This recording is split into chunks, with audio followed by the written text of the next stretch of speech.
Spotlighting Hawaii's leaders. We want to bring in Governor David E. Good morning, Mr. Mayor. Lieutenant Governor, good morning. Thanks so much for joining us. Mayor Derek Kawakami. Thank you so much, Senator, for being here. Spotlighting the issues. Where is the virus right now in our community? How much is this overall going to cost the state? How are you responding to the community's concerns? Talk about the level of citations that you guys are writing. Spotlight Hawaii with Yanji Denise and Ryan Kalei-Suji on the digital platforms of the Honolulu Star-Advertiser. This episode of Spotlight Hawaii is brought to you by Chaminade University. Aloha and welcome to Spotlight Hawaii. I'm Yanji Denise, joined by Ryan Kalei-Suji. It is Wednesday, and today, Ryan, we are delving into the world of politics. That's right. We know that this will be a big election year coming up in 2022. Some candidates have already announced their intent to run, and some have officially already filed. And one of the races that will be going on is the race for Lieutenant Governor. Joining us is candidate for Lieutenant Governor Sherry Menor-McNamara. She also leads, of course, the Hawaii Chamber of Commerce. Good morning, Sherry. Thanks so much for joining us and being here this morning. Good morning, and thank you for having me on. I appreciate it. You know, we want to just get first your general thoughts. What prompted you to run and enter the world of politics? Yeah, thank you for asking that. You know, the past couple of years has had a devastating impact on our small and local businesses, our mom and pop shops, their employees, our working families. And we've seen firsthand the economic, human, emotional toll it's had. Not a day has gone by where we did not get a text message, a phone call, email, asking what can they do. Many of them on their last lifeline, wondering where they can get resources, wondering where they can get information. And I knew this was a pivotal time to have this fresh and new leadership as we move Hawaii forward. We are at a crossroads. It's a pivotal time for Hawaii, but it's also an opportunity to build a better Hawaii. And so that's why I decided to make this run for Lieutenant Governor and use what my experiences and my skill sets to the Lieutenant Governor position. You know, when we look at the folks who have announced that they are running for this position, there is a wide array, but what does stand out is that there are quite a few career politicians. You, of course, are not that. Have you been considering a run for office for some time, and why this seat in particular? Public service has always been in my blood. My dad's side of the family, the Menor family, my grandpa and grandma immigrated from the Philippines, my grandpa Angelo worked in the sugarcane fields, and they made home in Pahoa on the island of Hawaii. And for them, it was all about working for the community, for the greater good, supporting and helping one another. So with those values, that has always been with me in terms of serving in the public, serving for the public. But again, it was during this past couple of years where I've seen the devastating impact. My mom has a small business in Hilo, and she's had it for more than 40 years. And I've seen some of the darkest moments that she has gone through. She has a travel agency, and her main areas and focus were cruises in Japan, tours. And as you know, those two areas have not recovered. So I've seen those moments, but I know her story is unique, is not unique. And these are similar stories across the islands. And so that's why I was inspired by the grit, the passion, the determination of these local and small businesses and our people in persevering and pushing through during this time. And I want to use my skill sets and my real life experience in moving Hawaii forward, because here's an opportunity to build a better Hawaii for everyone. You know, there are some who say that this job requires some political background, that you should have some maybe legislative experience at least, while others say that it's great to have a fresh new blood in there in government. Do you see this as an advantage or a disadvantage for yourself coming in here, not having served in a political office before? I don't see that as a disadvantage. I see it as an opportunity for change, for fresh ideas, fresh perspectives, fresh leadership, creative and innovative ideas, which is what we have been doing in the real world and real life experience, and not have recycled ideas and leadership as we move our state forward. With that said, I've worked with the Chamber for 15 years. And one of the things that we have to do is navigate the process, build relationships with legislators, work with the administration, work with county governments, and work with stakeholders across the islands. So I have that experience. But on top of that, I will also bring the experience of leading an organization that has helped businesses during this time to navigate the pandemic. I've led an organization that has different views, different perspectives from members, different size businesses, different organizations. So I have that experience as well. And being not a career politician, I believe is an advantage and a fresh start that Hawaii needs badly in order to move Hawaii forward. Tell us a little bit about how you see this job. The role of lieutenant governor really depends on the person who's in that seat. What kind of a lieutenant governor would you be if you were to win the office? Yeah, the lieutenant governor can play a critical and important role. One, I will definitely work shoulder to shoulder with the governor to help come up with a policy agenda.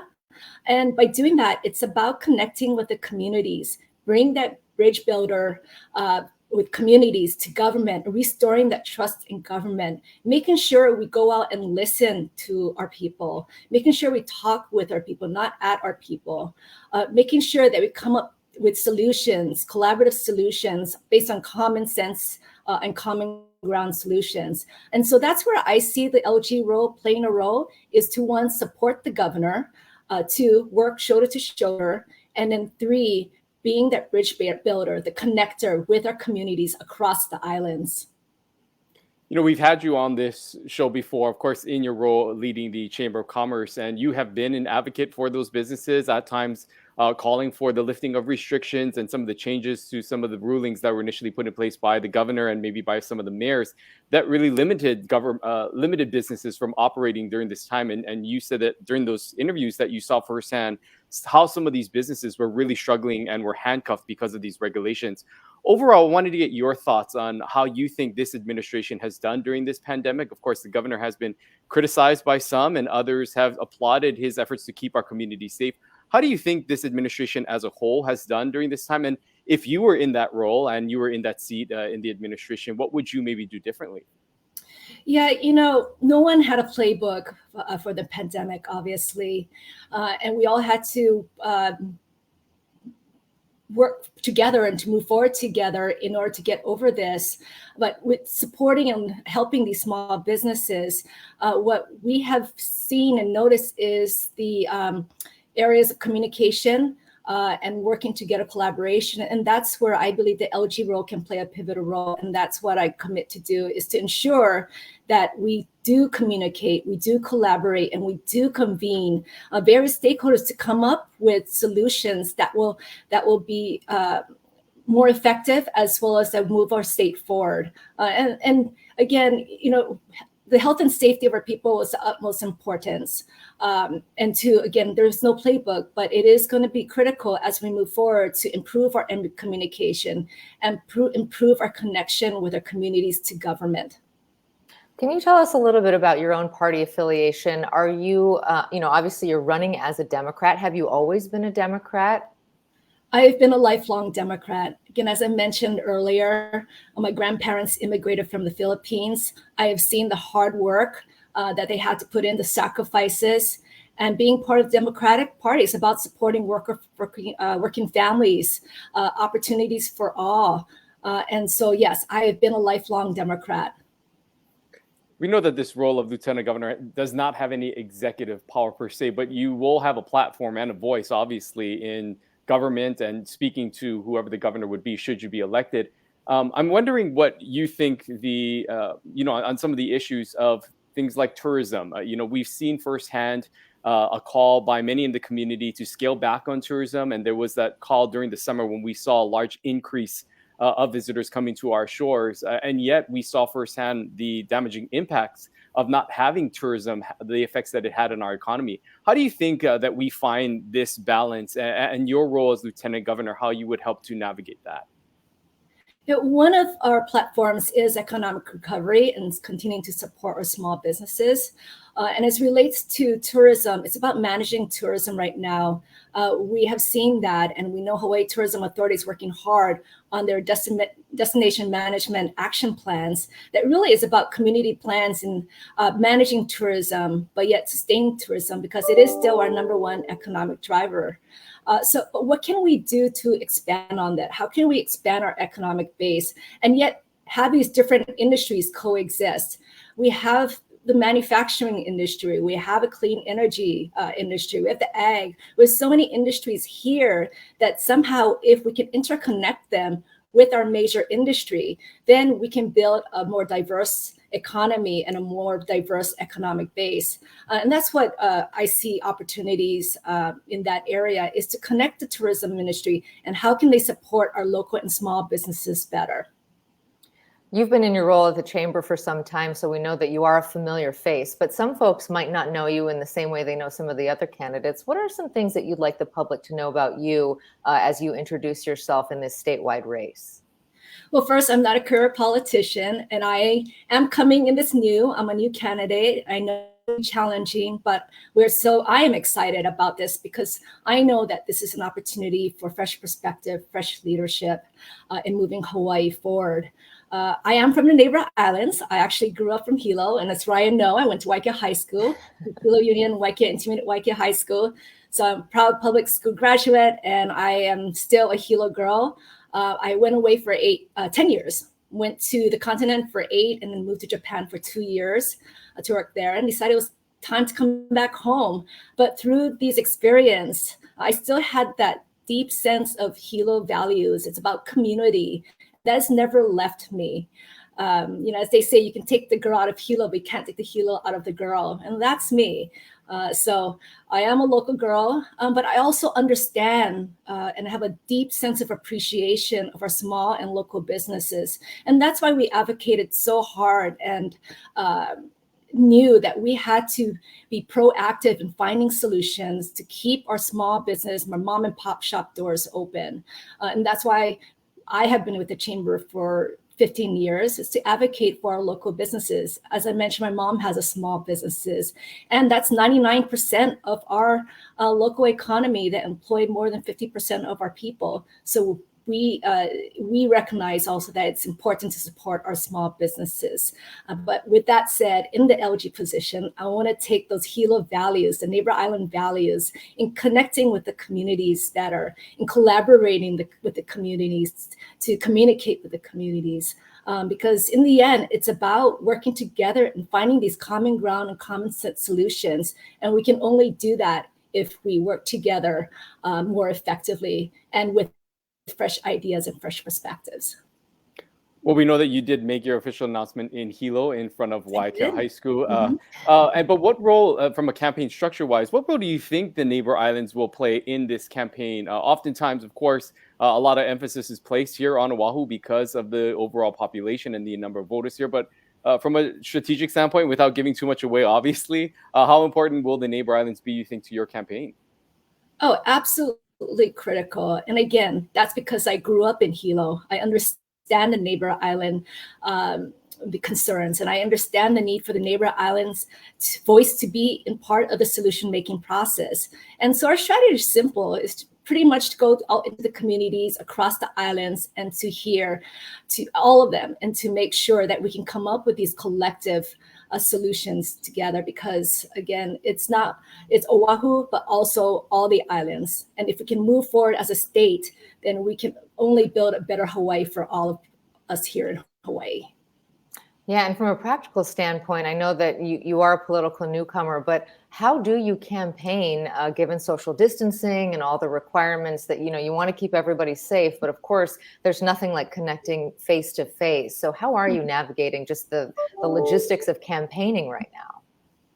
Well, part of it is social media, obviously, but another is to go out to the communities, whether it's small groups, talking story, listening to find out what the concerns are, and to going out to various communities, as well as listening to different interests, different interest groups, different organizations. And that's part of the calendar, is to make sure that it's not just one segment of a population. It should be all segments. And that is, again, our simple strategy is of getting out into the communities in a very safe and effective way.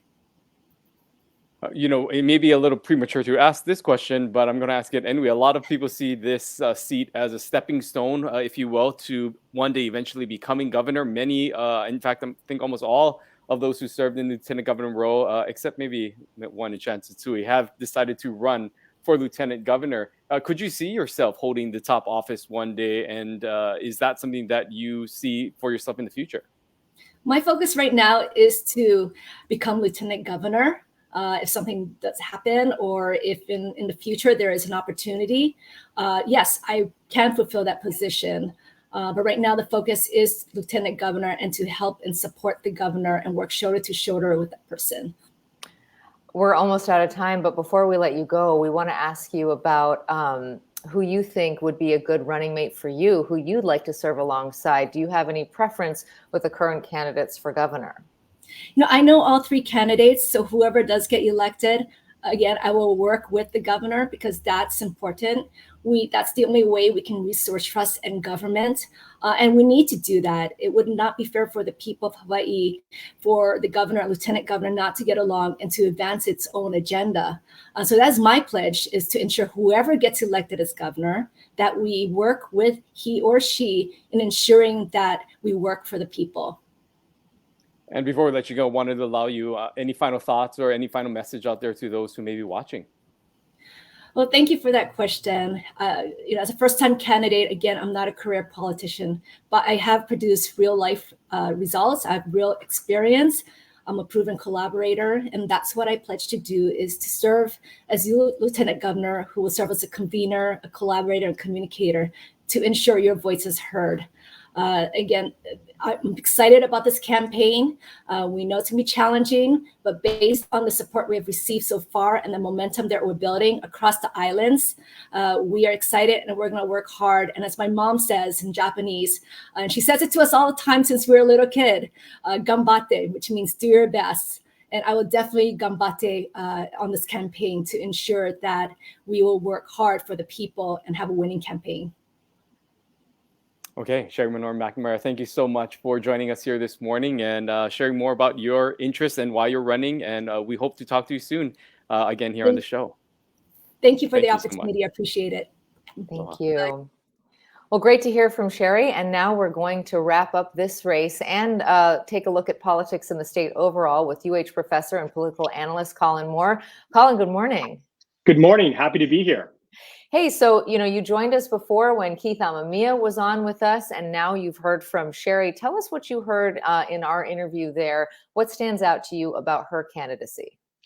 Well, I think Sherry Menor-McNamara is a very disciplined communicator, and you saw that in this interview. I think she mentioned small business about 16 times, and that's going to be her brand in this race. I mean, she's coming from the chamber.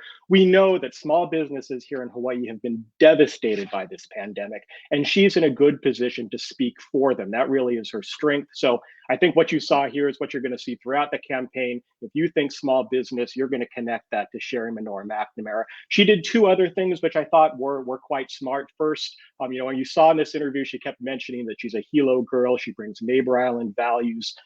Again, I thought that was a very good political move here. She's from a neighbor island.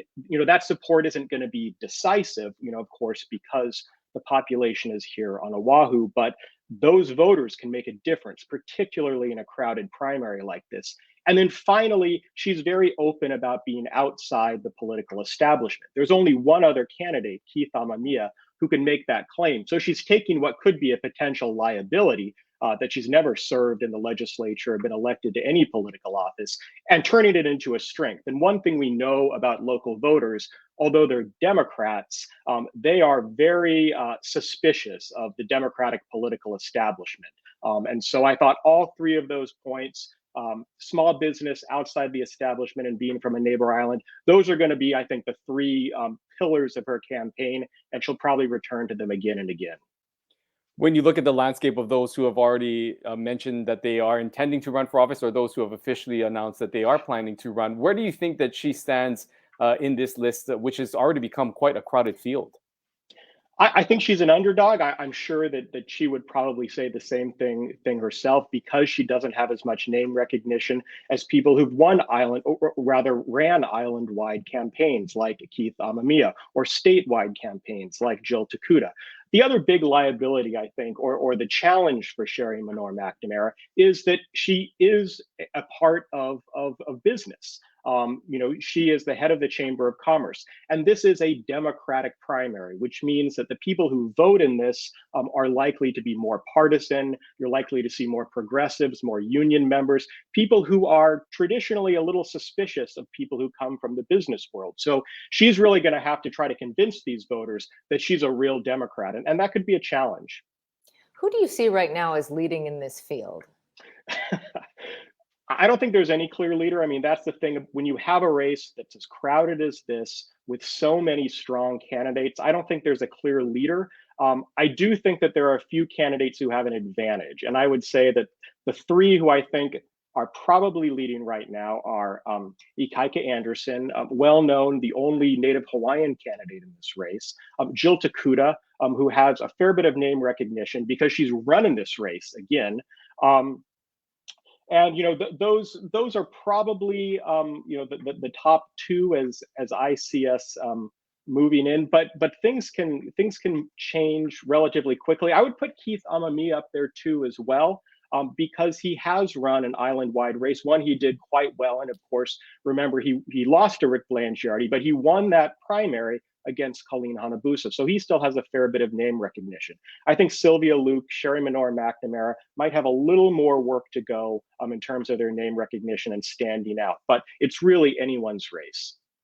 When you look at this, the way that things are structured here in the state of Hawaii, obviously we have a lieutenant governor's race and a governor's race, and the winners will advance to the general election together. But there was a bill in the legislature this past session that actually called to change that would allow the nominee for governor that is chosen by the party to then essentially choose their running mate rather than having them handcuffed to whoever makes it through the primary. Not saying that, in a way that this bill was introduced as a way to kind of have the governor be able to pick who they want to work best with, rather than maybe have some conflicting personalities, if you will, be forced together on a ticket. Do you think something like this would ever change in Hawaii, and how that would change the landscape of politics here? Potentially. There are some states that do it like this. And of course, people are very familiar with it because this is how we do it at the national level. I actually think there's some virtue in the way we run our current system. It means that the lieutenant governor has an independent platform. They have their own constituency. It means that, and we've seen this in the past, the lieutenant governor can speak out against the governor if he or she thinks they're doing something wrong. So I think there are virtues to that. It really would change the way, the dynamic of this race. I mean, you'd certainly see people trying to cozy up to potential leading candidates in the primary. It would solve one problem though. And it's one I just presented as a virtue, which is that sometimes lieutenant governors will speak out against the governor, but that can create some chaos, as we've seen in the past too, with governors and lieutenant governors who really didn't get along. I mean, the classic example there being David Ige and Shan Satsui. It would probably solve that problem if you're picking people ahead of time who you work well with. On the other hand, we have had lieutenant governors and governors who get along famously well. Brian Schatz and Neil Abercrombie were very close politically and personally. So it doesn't always mean that just because someone is elected separately in the primary, they don't become close to that candidate moving forward. Let's talk a little bit about the legislative session, which will be starting pretty soon. One of the things that will be on the table from all indications is a move to limit the governor's emergency powers.